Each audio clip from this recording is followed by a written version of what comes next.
So, we are now going to discuss the various two-dimensional NMR experiments that have been developed over the years. A large number of experiments have been developed, and these are generally categorized into 3 groups. One, we call them as resolution or separation experiments or correlation experiments, multiple quantum experiments.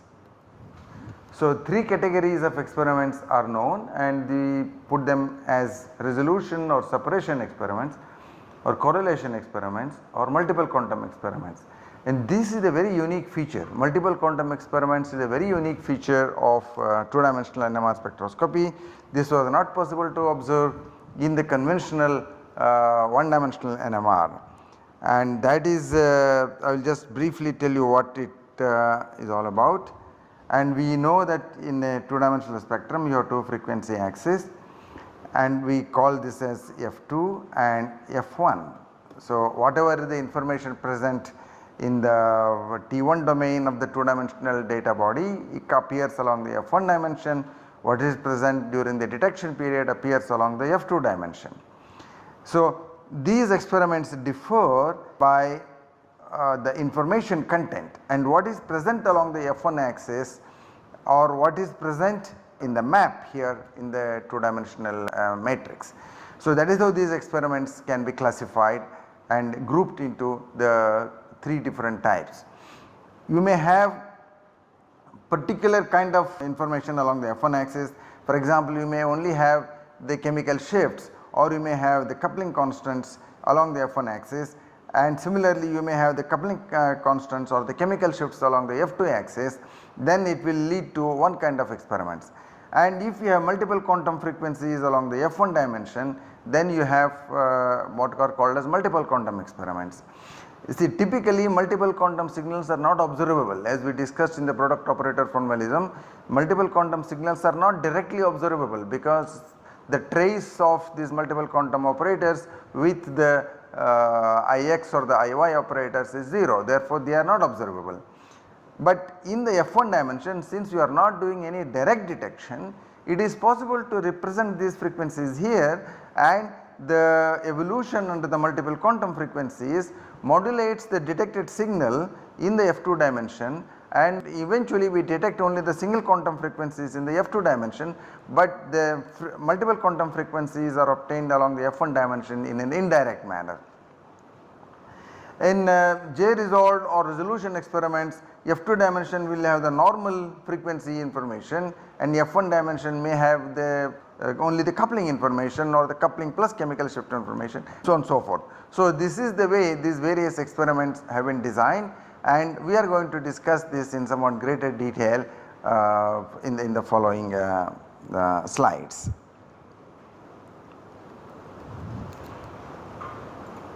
So, let us first look at 2D resolution and separation experiments. So, the primary aim in these experiments is to separate the different interactions in the Hamiltonian.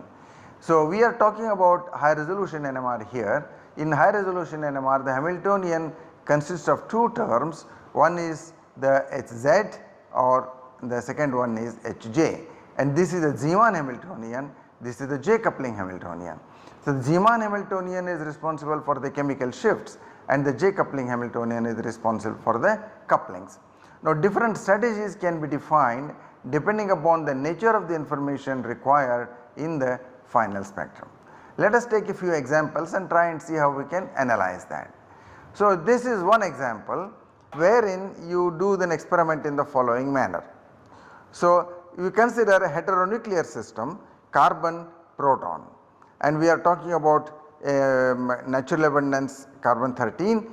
So, in a molecule which has only 1% carbon 13, and we are talking about those kinds of things, and of course the proton is 100% abundant.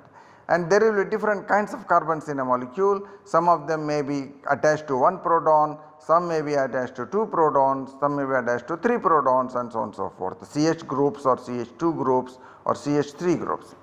The experiment is performed in the following manner. You first apply a 90-degree pulse to the carbon magnetization. Remember, we are talking about the C13, so that is at the natural abundance.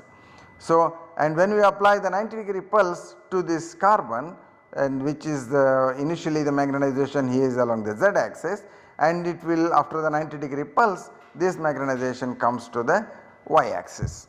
Depending upon where you apply the pulse, whether it comes to the y axis or the x axis, depending upon the phase of this pulse. When you apply x pulse, it will come to the minus y axis, and if you apply y pulse, it goes on to the x axis, and so on and so forth. Now during the T1 period, this is your indirect detection period or the evolution period, we apply a proton decoupler, broadband decoupler here, which means, so during this period the carbons will not evolve under the carbon proton coupling, they will only evolve under the carbon chemical shift. So the different kinds of carbons which are present, they will evolve under the carbon chemical shift. So what is the information present here? Only the carbon chemical shift information is present here. Okay.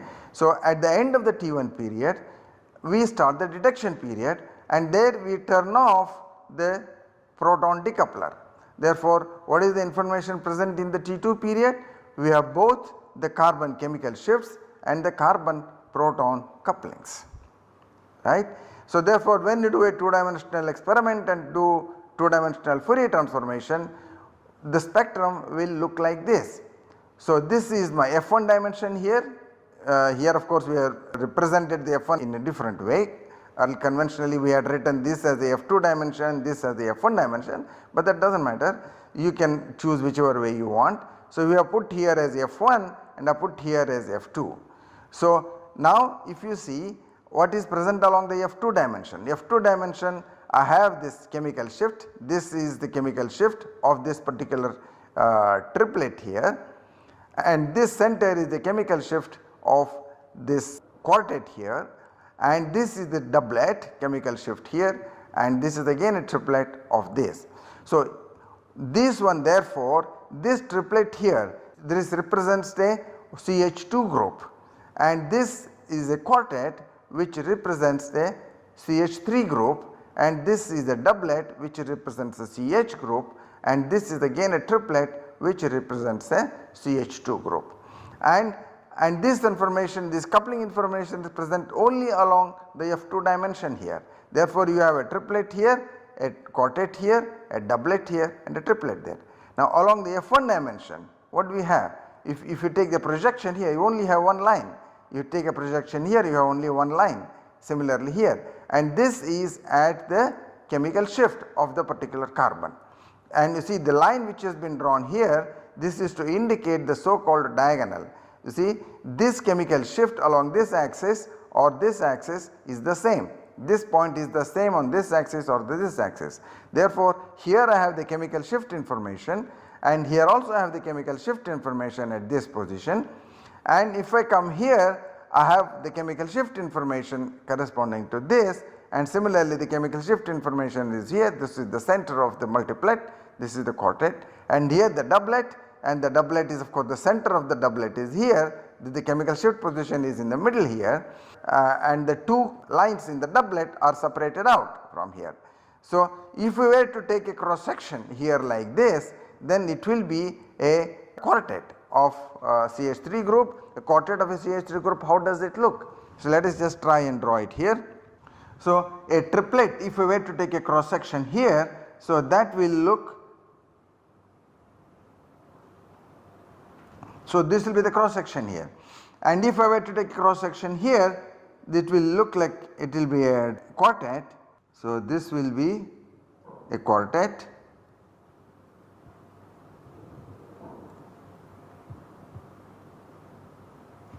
okay, and the center is here. This is the chemical shift position, this is the chemical shift position. So likewise this one will be a doublet,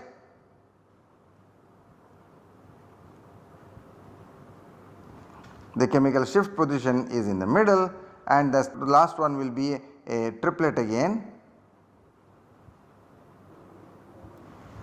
and this is due to the carbon proton coupling. Okay, carbon proton 1 bond coupling these are. Carbon proton 1 bond coupling is like 140-150 hertz. So therefore these are pretty well resolved, and the center is in this empty position here. Okay. So this is one way to separate out out the interactions. Notice here we have both chemical shift and coupling information along the F2 dimension, and along the F1 dimension we have only the chemical shift information. Let us see if we can do the other way around. Yes. So here we have the pulse sequence which is different compared to that one. You apply a 90-degree pulse along on the carbon as before. Now during the T1 period, now we do not apply decoupler, we apply the decoupler along the T2 axis. So during the T1 period, therefore we have chemical shift plus the coupling constant of carbon and proton, and therefore the appearance of the spectrum will now look different. Okay. Here once again, now if you see the diagonal is running like this. You have the this is the center, which is the chemical shift of the multiplet, and here again is the chemical shift of the multiplet. This is the chemical shift of the multiplet, this is the chemical shift of the multiplet. Now if you were to take cross section here, then this will be a triplet as before, and this will be a doublet, this will be a quartet with 4 lines, okay, and this will be a triplet. So on this axis now we have only chemical shift information. If I were to take a projection here along this axis, I only have one line, and that will be the chemical shift. So similarly here. So the appearance of the spectrum looks different. Now if you were to record an NMR spectrum experimental, why is it useful to have this? If the chemical shifts are not very well separated, sometimes this you may not be able to see this in the 1D spectrum. One may wonder whether these quartets, if they are very clear in the 1D spectrum, do we really need to do it, but you will see that sometimes it is not very clear, and I will show you an example here. So here is an example which corresponds to the situation in the second pulse sequence which I showed you, and this was the first actually 2-dimensional spectrum recorded. Among all the 2D experiments recorded, this was the first experiment that was recorded way back in 1975. So here the F1 axis, this has the chemical shift and the coupling information. This is the F2 axis which has only the chemical shift information. That means we have applied decoupler along the F2 dimension, proton decoupler. So now you see this one is a quartet, this is a triplet, and this is a triplet. This is of what molecule? This is molecule here, N-hexane, and you have CH3, CH2, CH2, CH2, CH2, CH3. These the two end carbons are equivalent, the two again these two central carbons are equivalent, and these two carbons are equivalent. Okay. So there are 3 types of carbons. The CH2s are triplets and CH3 is a quartet. Now if you were to take a projection, this is what the 1-dimensional spectrum you will get. Okay. Now suppose you did not do a 2D experiment, this is the kind of a 1-dimensional spectrum you will get. You see here it is impossible to figure out what sort of multiplets you have in your molecule. Okay. But by this separation you are able to see clearly that there are 2 triplets and 1 quartet. Okay. So this is the benefit of separating out the interactions in the 2-dimensional plane. Now you can do even more, that is we want to completely separate out the chemical shifts in the coupling constants. So in the earlier cases we have one axis the chemical shift and the other axis both chemical shift and coupling constant. But can we do something better than that? So let us consider a sequence which is like this. So you have now a T1 period going from here to here, but we apply 180-degree pulses in the middle of the T1 period on both carbon and proton. Now you recall this is like a spin echo sequence, this is the spin echo sequence, from here to here it is the spin echo. So therefore when I apply this 180 pulses on both carbon and proton, what I am retaining is the coupling information all the way from here to here. Coupling is not refocused, but this 180-degree pulses on the carbon channel refocused the carbon chemical shifts, because we have created carbon magnetization at this point and it will refocus the carbon chemical shifts, but the coupling information to the proton is retained. And during the T2 period the chemical shifts are evolving, but I do a decoupling of the proton. So therefore along the T2 axis I have only the chemical shift information. You see now if I represent the F2 axis here and the F1 axis here, so what is it we have? We have on the F2 axis I have only the chemical shift information, and along the F1 axis I do not have chemical shift information, but only the coupling information. Therefore, spectrum will look much more simpler here as compared to the previous ones, and this you see is the scalar coupling. So, the doublet will appear like this, and the quartet will appear like this, and the triplet will appear like this. So, if you were to take cross sections here of this, then of course they will all be as indicated before. Let me just show that. This is see, if I were to take a cross section here, so this will be a doublet with the chemical shift in the middle, and this will be a quartet with the chemical shift in the middle again, and this will be a triplet. Now the chemical shift will be on the middle again, which will be, it will fall on the line in the center. So this is the way you separate out the interactions. It is as though we have rotated this, the whole multiplet along the orthogonal axis. So you have put the multiplet structure along the orthogonal F1 axis, and the chemical shifts are kept along the F2 axis. And this is extremely a useful technique. And to do a little bit more rigorous analysis, we can do a product operator calculation of this, which is pretty simple as we have discussed in the previous classes. So in order to do that, what we will do is consider the time points explicitly here. So this is the initial magnetization, therefore I call this as the time point 1, then I have here a time point 2, and then the T1 by 2 evolution and T1 by 2 evolution, this is the spin echo sequence. So therefore here I will directly evolve the coupling information, therefore I can directly go to this point here is labeled as 3, and I label this time point as 4. So therefore we will calculate the density operator using the product operator formalism as to how the spin system will evolve through this pulse sequence. This is pretty straightforward, and let us see what is rho 1. Rho 1 is the Z magnetization of the carbon. I have applied the 90-degree pulse to the carbon, right. So therefore initially I have the Z magnetization of the carbon. This is for a single carbon proton system. Of course we will not do the calculation for the CH2s and the CH3s, but that will be easily doable, but we will demonstrate it for a simple CH system, how it will a doublet will appear, how doublet will come from here. Now when I apply 90-degree X pulse, I create Y magnetization, which will be minus Cy.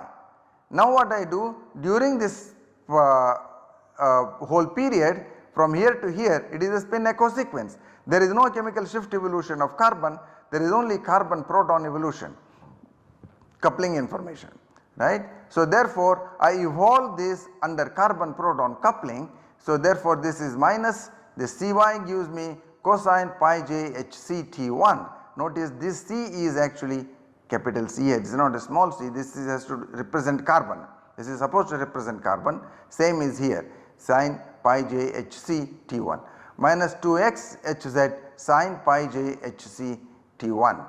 The second term does not lead to observable magnetization in T2 because of proton decoupling, right. So this is antiphase magnetization. When you decouple, the two antiphase terms will simply collapse, and therefore you will not have any signal coming from this to CXHZ term. So what will remain is only Cy, and we need to consider the evolution of this Cy term only. So now we consider the Cy evolution during the T2 under the influence of the chemical shift or the Zeeman Hamiltonian only.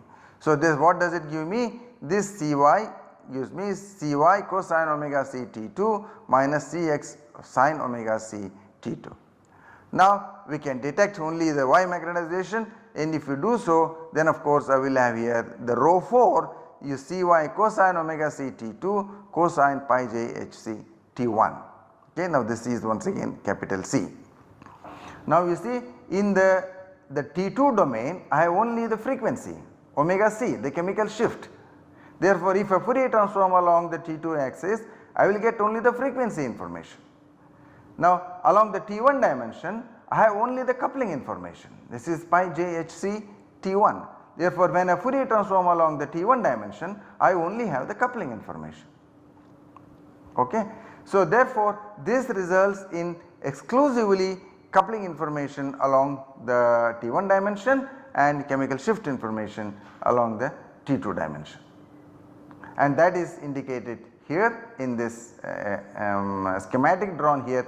We have exclusively coupling information along the F1 dimension and exclusively chemical shift information along the F2 dimension. So in all of these experiments we had considered carbon proton coupling, right, and we are talking about experiments at natural abundance of carbon 13. Therefore there was no question of carbon carbon couplings evolution there. But if we were to do these experiments for protons, then of course it can lead to more difficulties, because there are proton proton couplings which will be present in your experiment, and you will have to deal with what is called as homonuclear 2DJ spectrum, and this will result in more complications. The pulse sequence of course remains the same, except that you do not have the thing on the another channel, you only have the proton channel here. And if it were, of course also if you have carbon 13 labeled molecules, then also you can do the same thing, except that you can apply a decoupler along the proton channels. If you want to eliminate carbon proton couplings, you want to measure only the homonuclear couplings. Therefore for a homonuclear 2D experiments we define an experimental sequence like this. So T1 by 2, T1 by 2 and T2. A detailed theoretical analysis of this we will postpone to the next class. So this will take time. Okay, we stop here.